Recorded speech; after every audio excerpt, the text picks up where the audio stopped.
The first thing the men on the levee noticed was the silence. It was a Friday in April 1848, and the New Orleans slave market at the St. Louis Hotel was a roaring cataract of misery. The air, thick with the smell of molasses, horse dung, and sweat, vibrated with the cries of children torn from mothers, the sharp calls of auctioneers, and the low, evaluating hum of the buyers. Yet when the girl was led up the circular staircase to the grand rotunda, a pocket of quiet fell, spreading like a stain. It began with the traders near the door, then caught the bankers in their fine coats, and finally stilled the rough hands of the sugar planters from upriver. Even the auctioneer, a man named Barlow, whose voice was a perpetual shout, paused, his mouth slightly agape. She was perhaps 16, though her bearing suggested an older soul. Her skin was the color of cream touched by a single drop of coffee, impossibly smooth. Her hair, braided tightly against her scalp, was a cascade of deep chestnut waves where it escaped at the nape of her neck. But it was her face that commanded the stillness, high cheekbones, a full mouth set in a line of profound resignation, and eyes of a peculiar unsettling gray, the color of a winter sky over Lake Pontchartrain. They did not dart in fear, nor did they cast down in submission. They simply looked ahead, seeing everything and nothing, as if she were observing the scene from a great, untouchable distance. She wore a simple dress of clean, faded calico, and her hands, long, fingered and delicate, were clasped loosely before her.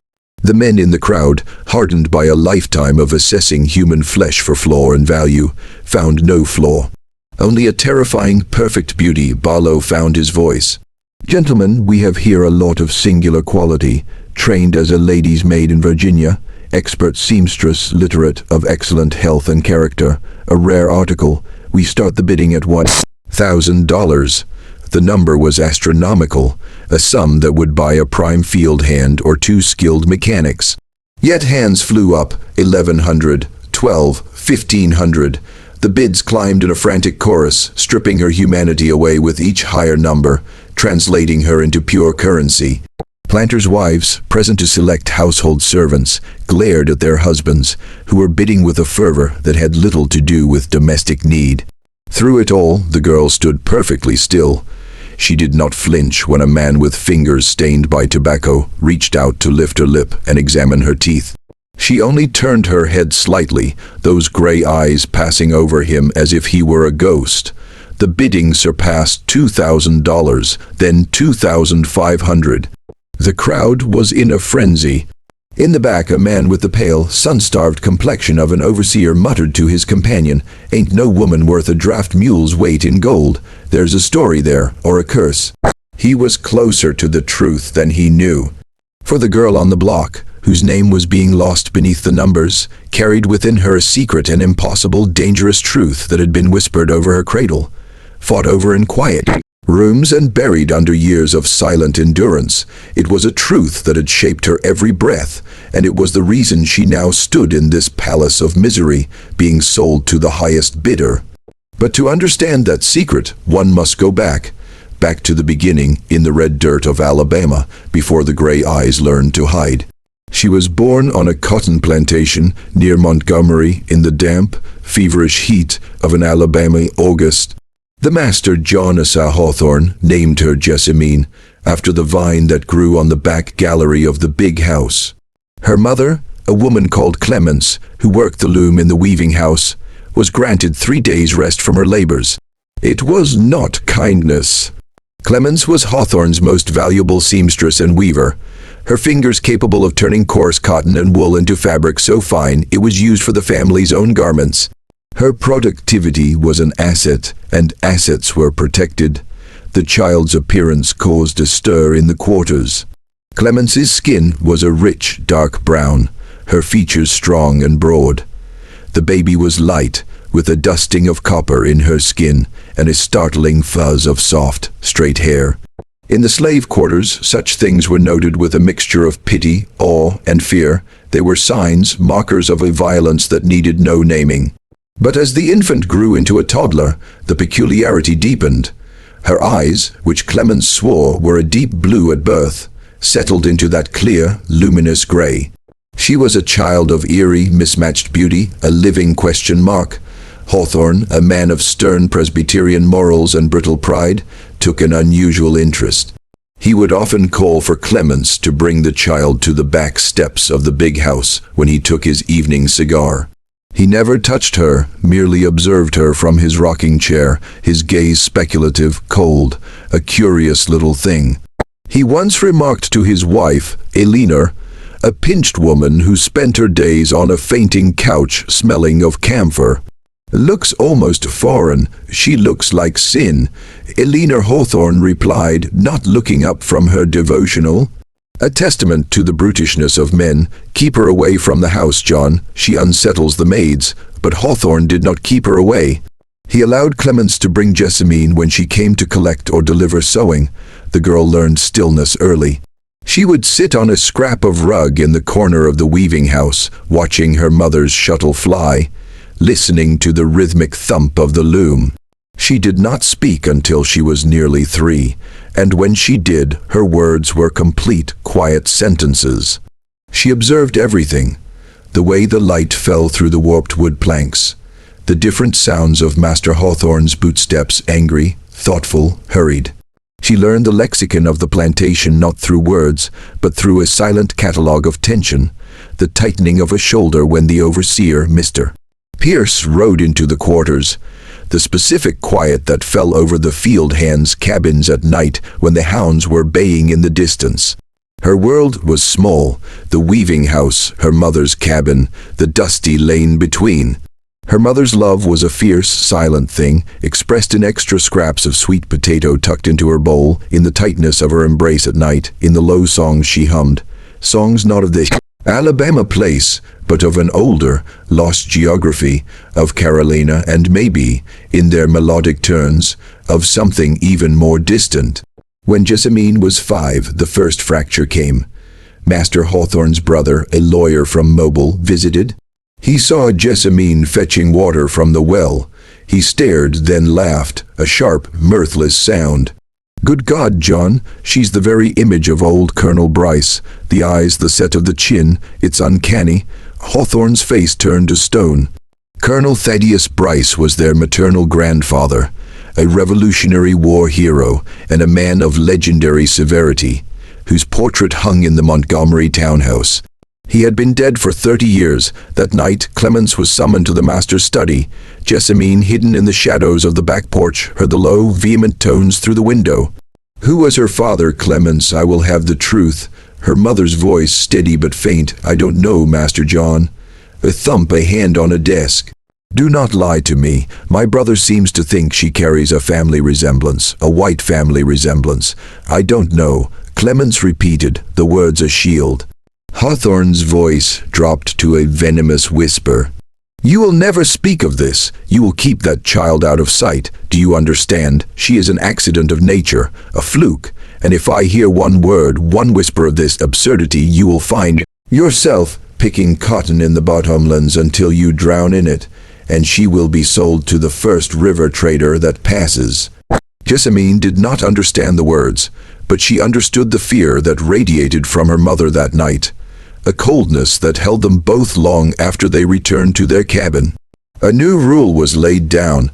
Jessamine was not to be seen by visitors. She became a ghost in the daylight, allowed only in the weaving house or their cabin. The secret, unnamed and taking shape like a phantom, began to build its walls around her. Her education was in quietude and observation. By the age of 8, Jessamine could card wool, spin thread on a drop spindle, and make neat, tiny stitches. Her fingers were as clever as her mother's, but her mind worked differently. Clemens worked from pattern, memory, and feel. Jessamine saw shapes. She would stare at a patchwork quilt and see the triangles and rhombuses that composed it, understanding how they fit together long before she threaded a needle. She could watch a spider build its web and later sketch its complex radial symmetry in the dust with a stick. This silent skill did not go unnoticed by Hawthorne. One afternoon, he brought a torn map into the weaving house, a surveyor's plat of his western acreage. The tier was complex, running through lines of latitude and longitude, through drawn woods and creeks. "Can this be mended?" he asked Clemens, his tone implying it was a test. Clemens frowned, assessing the fragile paper. Before she could speak, Jessamine, from her corner, said softly, "It goes back together like a puzzle. The creek line matches here, and this grid square is split at the diagonal." Hawthorne stared at her. He laid the pieces on the floor. Slowly the child knelt, and with a touch so light it scarcely disturbed the paper, guided the fragments together. The alignment was perfect. Hawthorne said nothing. He took the map and left. The next week, a worn copy of Euclid's Elements and a set of drafting pencils, discarded by Hawthorne's son, who was away at college, appeared in the weaving house. No note accompanied them. It was not a gift, but an experiment. Jessamine took to the book like a bird to air. She could not read the Greek text, but the diagrams spoke to her. She understood the proofs instinctively, the logic of angles and lines, a clean, pure system in a world of chaotic injustice. She began to draw precise renderings of the loom's mechanism, of the floor plan of their cabin, of the path of the sun across the yard. This silent, geometric mind became a refuge. While her body was confined, her thoughts could travel infinite, ordered lines. The cruelty of Hawthorne's world was not the dramatic lash, though that existed, administered by the grim Mr. Pierce in the fields. It was in the quiet, systemic fractures. It was the way Hawthorne would deliberately discuss, within earshot of Clemens, the prices being fetched at the New Orleans market for fancy girls, light-skinned maids. It was the calculated deprivation, the exact amount of meal and fatback that kept a body working but always hungry, the patched clothes that never quite kept out the winter damp, the way medical care was withheld from an elderly slave until a cough became consumption, and then she was simply left in a cabin to die, saving the master the cost of a doctor. It was in the separation, when Jessamine was 10, her closest friend, a boy named Illy who could mimic every bird call in the Alabama woods, was sold to pay a gambling debt. There was no warning, no farewell. One evening he was sharing a stolen persimmon with her behind the smokehouse. The next morning he was gone, chained in the back of a trader's wagon. Jessamine watched it roll down the lane, and she did not cry. She felt something inside her turn hard and geometric, a sharp, cold crystal of understanding. People were not people here. They were assets, and assets could be liquidated. Her mother saw the change. "Don't you go away inside there, child," Clemens whispered that night, holding her tightly. "They can take everything else, but they ain't supposed to be able to take you. Don't you let them in." But the walls of Jessamine's interior world were made of sterner stuff than emotion. They were made of lines, angles, and unassailable proofs. A person could be sold, but the square of the hypotenuse was always equal to the sum of the squares of the other two sides. That could not be altered, not by any master.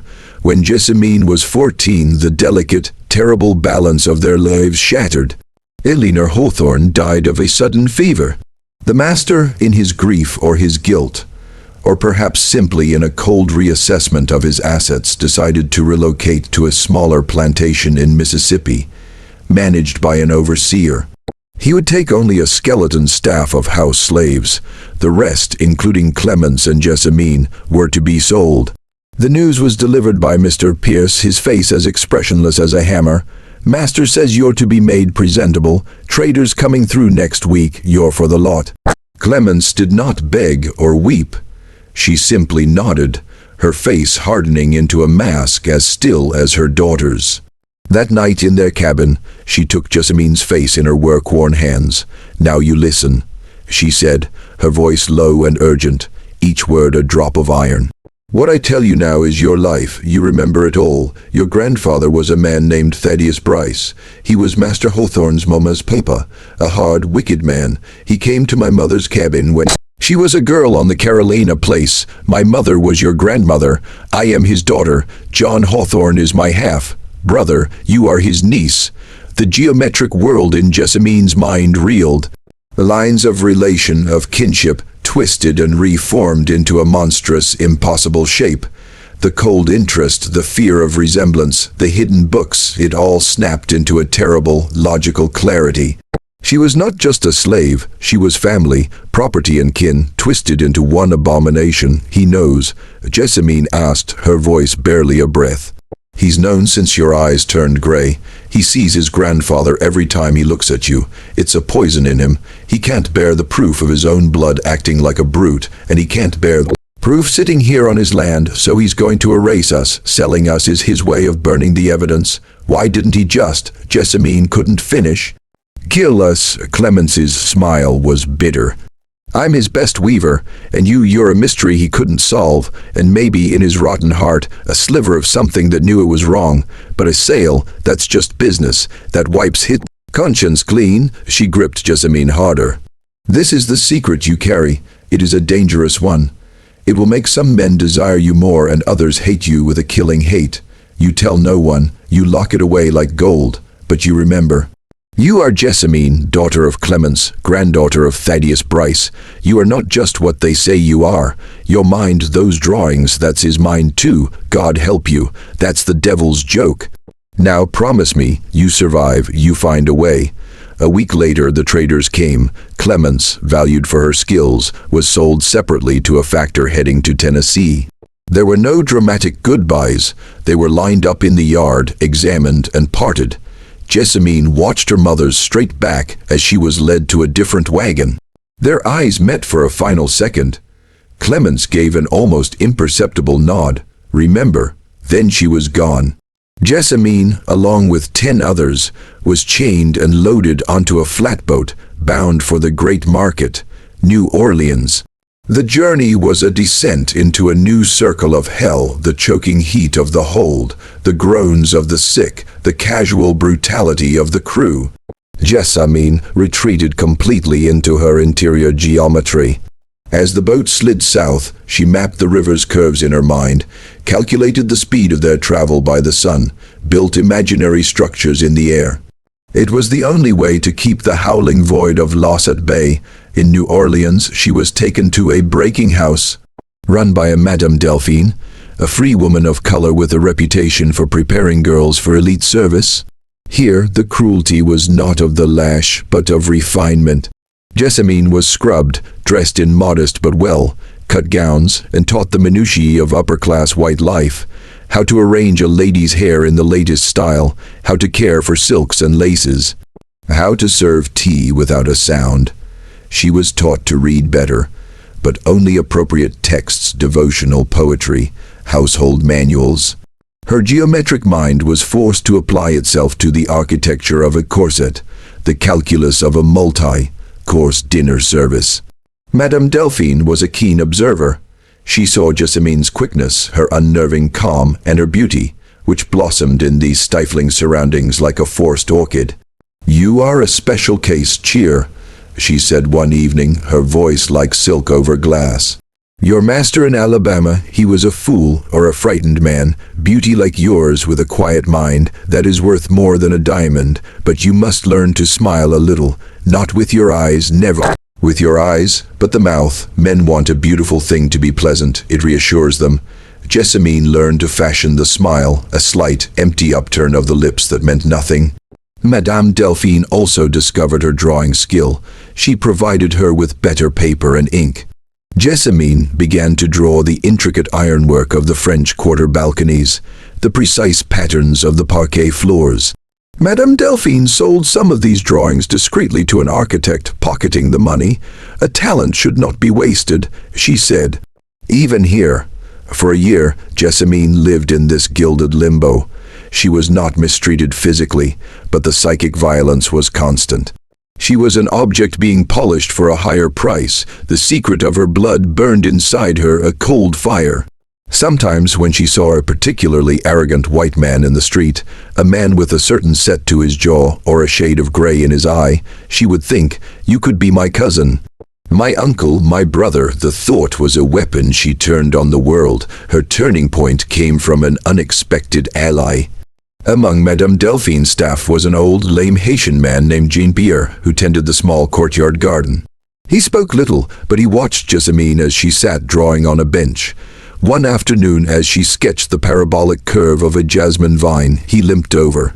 "You see the shape of the growth," he said in his thick, French-tinged accent. It wasn't a question. "Yes," she replied, surprised he had spoken. "It follows a law, like the stars. You can see the laws." He pointed a gnarled finger at her head. "In my country, before the Great Burning, there were men who could read the laws of the world. They were called houngans. They used the knowledge to be free." He looked around cautiously, then leaned closer. The mind that sees the pattern, it can also see the crack in the wall, the flaw in the lock, the path the guard does not walk. Remember this. He walked away before she could respond. His words echoed in her like a struck bell. Her geometry had been a retreat, a fortress. He suggested it could be a tool, a weapon for escape. That night, she began to look at her world differently. She didn't just see the floor plan of the breaking house. She analyzed it for weaknesses. She noted the schedule of the watchman, the sound the back gate made when it was unbolted, the pattern of the city patrols outside. A plan, silent and precise, began to take shape in her mind, not as a wild dream of flight, but as a mathematical problem to be solved. The variables were many: distance, time, the color of her skin, the alertness of patrols, the network of informants. The solution was elusive, but for the first time it felt calculable. Before her plan could mature, Madame Delphine informed her she was to be sold. "The market is high, and you are ripe," she said, not unkindly. "I have invested well. You will fetch a splendid price. Perhaps a wealthy man will make you his placé." She referred to the accepted system of common law marriages between white men and free women of color. For an enslaved woman, it was the pinnacle of aspiration. Her world allowed a kind of gilded bondage. So Jessamine found herself standing on the circular dais in the St. Louis Hotel, the center of a storm of greed and desire. The bidding raged around her. As the numbers climbed past $3,000, the crowd began to thin, leaving only the truly wealthy. "3,200, called a voice, smooth as oil. It belonged to a man named Septime Leclerc, a Creole sugar planter known for his vast holdings and his brittle, volatile temper.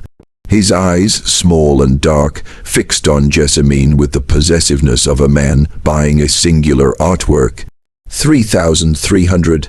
This from a tall, raw-boned American from Kentucky, a speculator with new money and crude manners. Leclerc's lip curled. 3,500. A gasp went through the crowd. The auctioneer Barlow was nearly apoplectic with glee. The Kentuckian shook his head, defeated. "Sold to Monsieur Leclerc for $3,500. The gavel fell. The sound was the closing of a door. Leclerc approached, taking her bill of sale from Barlow. He looked her up and down, a slow, comprehensive inspection. "You will call me Mater," he said quietly in French-accented English. "You belong to Bell's Reflets plantation now. You will find I am a particular man. I pay for perfection, and I expect it." As he led her away, Jessamine's gray eyes swept one last time over the grand rotunda, the marble columns, the faces of the men. She saw the old overseer from Alabama, still watching from the back, a frown on his face as if trying to solve a riddle. She saw the envy in the eyes of other traders, and she saw, for a fleeting second, a familiar, stooped figure near the entrance. Jean-Pierre, the Haitian gardener. His eyes met hers. He gave the faintest, almost imperceptible nod, just as her mother had. Then he melted into the crowd. She was led to a waiting carriage. As it clattered over the cobblestones toward the levee and the boat that would take her to Bell's Reflets, Jessamine's mind was not on the terrifying unknown ahead. It was working, cool and clear, on the problem. Leclerc was a particular man. He valued perfection. Perfection was predictable. Predictability had a pattern, and every pattern, as Jean-Pierre suggested, had a crack. Bell's Reflets was not a plantation. It was a brutal, beautiful machine for the production of sugar. Situated on a great bend of the Mississippi, its white, columned big house truly did hold the shimmering reflection of the river. But behind that facade lay an industrial hellscape. The grinding season, when the cane was harvested and processed, ran 20 hours a day, filled the air with a sickly, sweet smell, and demanded a relentless, burning pace. The overseer here was a man named Sutter, a German immigrant with a fanatical devotion to efficiency and a deadness in his pale blue eyes that made Mr. Pierce seem emotional. Leclerc installed Jessamine not in the big house as a maid, but in a small, surprisingly well-appointed cottage near his personal study in the rear garden. It had a bed, a desk, and a window with a view of the river. "You are my secretary," he informed her. "You have a fine hand and a clear mind. You will keep my ledgers, copy my correspondence, and manage the inventory for the household. You will not interact with the other slaves unless it pertains to your duties. You are apart, do you understand?" She understood perfectly. She was a prized instrument, kept in a separate case. Her duties were complex, involving columns of numbers detailing the profit from each field hand's labor, the cost of equipment, the price of sugar in New Orleans. She saw the human cost rendered into neat arithmetic, a deduction for a hand lost in the grinders, an expense for a coffin, a credit for a child born who would one day become a field hand. The cold geometry of her mind found a perverse home in these ledgers. She saw the entire plantation as a terrible equation, with human suffering as a variable that was minimized for maximum output. Leclerc watched her work, pleased, her silence, her precision, her unearthly beauty. They soothed some peculiar itch in him. He began to talk to her, not as a person, but as a confessional. He spoke of his ambitions, his rivals, his delicate digestion, his belief in order above all things. He was a man who believed the world, and the people in it, could be forced into perfect, profitable alignment through sheer will. One evening, after a difficult letter to his factor, he poured himself a brandy. "You are wondering why I keep you here like this," he said, not looking at her. "It is because you are a perfect piece. In a world of chaos, of dumb, writhing flesh, you are ordered, you are quiet. You are proof that with the right material, one can create something refined. Even from the mire, do not disappoint me, Jessamine." The threat hung in the air, unspoken but palpable. Disappointment would mean the fields, the grinding house, the casual rape of the quarters. She was living on a knife edge of his peculiar aesthetic appreciation. Her only contact with the other enslaved people was through a young boy, about 12, named Illy, a namesake that stabbed her heart. He brought firewood and water to her cottage. He was terrified of her position, of her silence. One day he stumbled while carrying a heavy bucket, splashing water on the ledger she had just completed. He froze, eyes wide with terror, expecting a beating or worse. Jessamine looked at the spreading stain, then at the boy's shaking form. Without a word, she took the ruined ledger, blotted it carefully, and began to meticulously recopy the pages. She handed him a dry cloth. "Clean the floor," she said, her voice low, "and bring a fresh bucket, slowly." The boy stared, confused by the lack of punishment. As he cleaned, he whispered, "They say you a witch. They say you got gray eyes 'cause you made of river fog."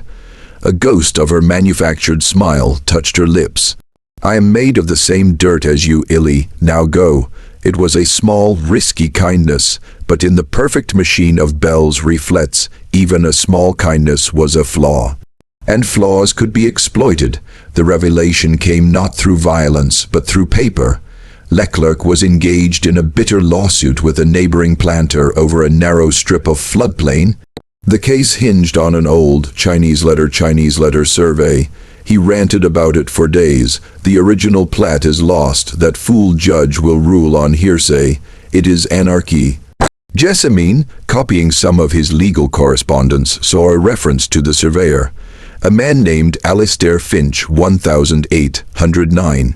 That night, in the deep quiet, her mind, which had memorized the layout of Hawthorne's library from her childhood, made a connection. A book, a large, leather-bound folio of county surveys in Hawthorne's study, covered in dust. She had once pulled it down, fascinated by the intricate lines. She remembered the name on the flyleaf, compiled for Thaddeus Bryce, 1798-1810, and she remembered with the perfect recall of her geometric memory a page near the back, a plat of the Mississippi River bend near Point Coupé, signed A. Finch 1809. It had shown a sliver of land marked alluvial accretion disputed. It was the missing plat. It was in Alabama in a book belonging to the man who was her great-grandfather in the house of the man who was her uncle. The secret she carried now had a tangible, powerful form. This knowledge was a key, but to what? It could win Leclerc his lawsuit, earning her what? Perhaps a slightly larger cage. It could enrage him if he knew its source, her connection to a white family. Or it could be a tool for barter. She pondered the problem as she would a geometric proof. She needed an intermediary, someone who could act without suspicion. She thought of the boy Illy. He was simple, scared, but he had quick feet and, she suspected, a deep, hidden hatred for the machine that ground his people. She began with immense caution to cultivate him. She would save a bit of sugar from her tea, a piece of bread from her meal, and give it to him when he came, always with a quiet instruction. "Tell me, Illy, when does the steamboat Pelican make its landing? Or which of the house servants goes to the post office in town?" Slowly, he became her eyes and ears. He was too insignificant to be noticed. She learned the rhythms of the plantation, the schedules, the gaps in surveillance. And she learned that Leclerc's head driver, a massive, silent man named Moses, was not just respected but revered by the others. He was a man of immense, contained power. One sweltering afternoon, with the grinders roaring in the distance, she took a colossal risk. She asked Illy to bring Moses to her cottage after nightfall on a matter that concerns the land. Moses came. He filled the small doorway, his expression unreadable. He did not look at her as a beautiful object, but as a potential threat or a fool. "Well," his voice was a deep rumble, "I have information that could win Mater Leclerc his lawsuit," she said, meeting his gaze directly. "The paper he needs is in Alabama, in the house of my old master, John Hawthorne. I can describe the book and the page exactly." Moses was silent for a long time. "And why tell me this?" "Because I cannot use it. He would ask how I knew. The answer would break me. But you could find a way to get word to him anonymously. A letter left where he will find it. It would put him in your debt, not a debt of gratitude, but of power. A man like Leclerc, when he gets something he desperately wants from a source he cannot identify, it unsettles him. It creates a crack." Moses's eyes narrowed. He saw the geometry of her plan, the cold, strategic mind at work. It was not a plea for help, but a proposal for a tactical alliance. "And what do you want from this crack, when the crack is wide enough?" she said, her gray eyes steady in the candlelight. "I walk through it, and perhaps others, with the right minds and the right feet, could follow." A flicker of something respect, calculation passed over Moses's face. "Describe the book," he said. She did in perfect minute detail. A week later, an anonymous letter, written in a disguised hand on paper stolen from Leclerc's own desk, appeared in his study. It gave the precise location of the Bryce survey folio. Leclerc was eculent and deeply suspicious. He sent a trusted agent to Alabama immediately. The plat was retrieved. He won his lawsuit. In the aftermath, Leclerc was a changed man. He was triumphant, but also paranoid. Who had helped him? Why? He looked at everyone, including Jessamine, with new wariness. The perfect order of his world had been breached by an unknown hand. He began to drink more, his temper fraying. The machine's operator was becoming unsteady. The unraveling began with a mistake, not Jessamine's, but Leclerc's. In a drunken rage over a broken piece of machinery, he struck Sutter, the overseer, in front of several witnesses. Sutter, a proud and vicious man, did not forget the insult. The perfect machine now had two opposing, hostile forces at its core. Then fever season came. Yellow Jack swept through the quarters. Illy the boy fell ill. Leclerc, fearing contagion, ordered the sick isolated in a burning shed downwind. It was a death sentence. Jessamine heard the boy coughing himself hoarse from her cottage. That night, she did the most illogical, ungeometric thing she had ever done. She took her own small store of quinine pills provided by Leclerc to keep his valuable secretary healthy, and a jug of clean water, and she slipped into the sick shed. The stench was overwhelming. She found Ali burning with fever. She forced the pills into his mouth, trickled water down his throat. She did this for 3 nights, risking everything. On the 4th night, Sutter was waiting. He had been watching, hoping to catch someone violating the quarantine. He grabbed her as she left the shed, his hand clamping over her mouth. He did not take her to Leclerc. He dragged her to the empty grinding house, ITS Chinese letter machinery silent in the off-season. The master's pretty ghost, he hissed, his breath smelling of rum and rotten teeth. I always knew you were trouble. Think you're better. Think your quiet ways and gray eyes protect you. He threw her against the cold iron of the sugar press. Leclerc humiliated me, but hurting his favorite toy that will hurt him more, and no one will question a fever taking a slave in the sick shed. He lunged at her. Jessamine didn't scream. Her mind, even in terror, worked. She saw the geometry of the room, the machinery. As his hands closed on her, she twisted, driving her knee not at him, but at a loose iron lever attached to the press. It swung free with a deafening clang, striking Sutter hard on the temple. He grunted, stunned, and loosened his grip. She scrambled away, but he was on her again, enraged now, blood streaming down his face. The door to the grinding house burst open. Moses stood there, outlined by moonlight. He took in the scene in an instant. Without a word, he crossed the room in 2 strides. His hands closed around Sutter's throat. There was a brief, terrible struggle, a sound of tearing cloth and a choked gurgle. Then Sutter went limp. Moses dropped him to the floor. He looked at Jessamine, her dress torn, breathing ragged. The crack just got wider, he said, his voice calm. He'll be found. An accident. Fell in the machinery, but Leclerc, he will know it wasn't. The chaos is here now. It's time. He helped her up. Tomorrow, the Pelican makes its noon landing. Leclerc will be in town for the magistrate's dinner. There is a man on the boat, a steward. He is a friend. He will hide you in the linen locker until Baton Rouge. From there, he pressed a small, heavy purse into her hand. Coins. This is from the leak in Leclerc's ledger, a debt repaid. She looked at the still form of Sutter, then at Moses. Come with me. He shook his head. My work is here. The machine is broken. I have to help the others pick up the pieces. Go. Your mind belongs to a bigger world than this. The next day unfolded with a surreal normality. Sutter's body was discovered. The verdict was accidental death, but a pall of tension hung over Bell's reflets. Leclerc left for town, his face grim.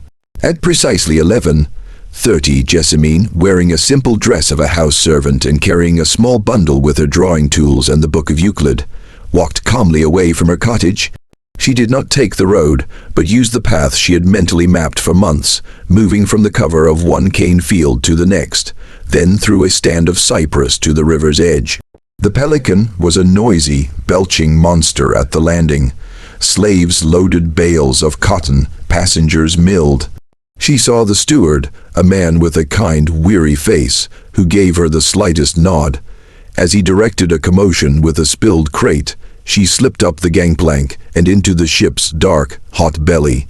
The linen locker was cramped and airless, but it was freedom. As the boat's whistle blew and the great paddle wheels churned the brown water, Jessamine felt the vibration travel through her bones. She did not look back at the receding white columns of Bell's reflets. She looked ahead down the winding river. What became of Jessamine is where history's ledger grows faint. The steward's friend in Baton Rouge, a free woman of color who ran a boarding house, helped her. With her skill, Jessamine found work as a draftsman's assistant for a sympathetic surveyor. Her gender and race explained away as his mulatto niece, helping in the office.